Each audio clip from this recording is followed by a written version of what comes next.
नमस्कार, आप देख रहे हैं रिपोर्टर एमडी। आसपास की दुनिया सबसे पहले आपके सामने। बांग्लादेश के हालात पर भारत की नजर। जयशंकर ने संसद में क्या क्या कहा, अभी वहां कितने भारतीय फंसे, जानिए सब कुछ। विदेश मंत्री जयशंकर ने मंगलवार को संसद के दोनों सदनों यानी लोकसभा और राज्यसभा में बांग्लादेश के हालात पर बयान दिया।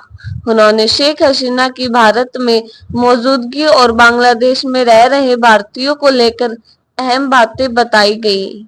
उन्होंने कहा कि बांग्लादेश में जुलाई से हिंसा जारी है। सुप्रीम कोर्ट के फैसले के बाद भी वहां हिंसा जारी है। भारत सरकार बांग्लादेश के अधिकारियों के संपर्क में है। बांग्लादेश में जारी हिंसा के बीच सरकार ने मंगलवार को संसद के दोनों सदनों को हालात के बारे में बताया। इस दौरान विदेश मंत्री एस जयशंकर ने लोकसभा और राज्यसभा में बयान दिया। उन्होंने कहा कि भारत बांग्लादेश में अल्पसंख्यकों के मामले में स्थिति पर नजर रख रहा है।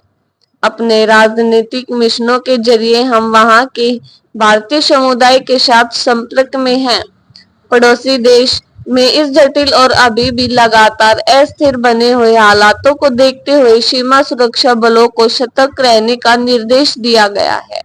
शेख हसीना के भारत आने पर क्या कहा?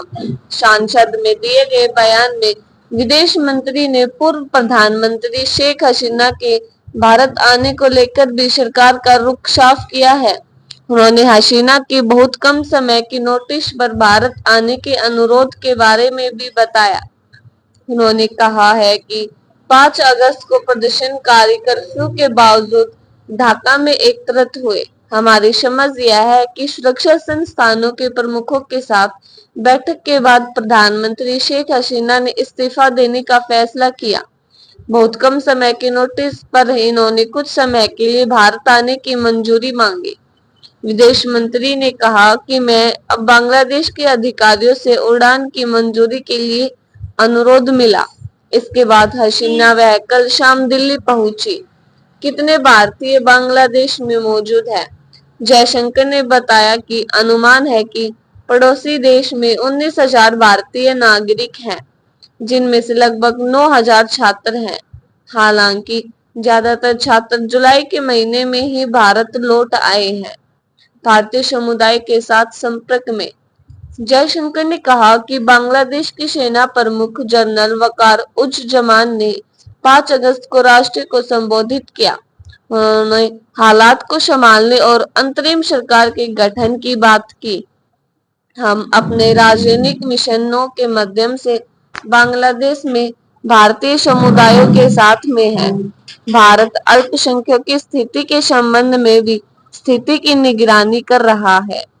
जयशंकर ने कहा कि बांग्लादेश के साथ भारत के दशकों से गहरे संबंध हैं। वहां के हालात से यह भी चिंता उत्पन्न हुई है। वहां जून से हालात बिगड़ने शुरू हुए और यह सिलसिला अब तक जारी है। जो कुछ पड़ोसी देशों में हुआ है, उसका एक सूत्र एजेंडा यह था कि प्रधानमंत्री शेख हसीना इस्तीफा दे दे।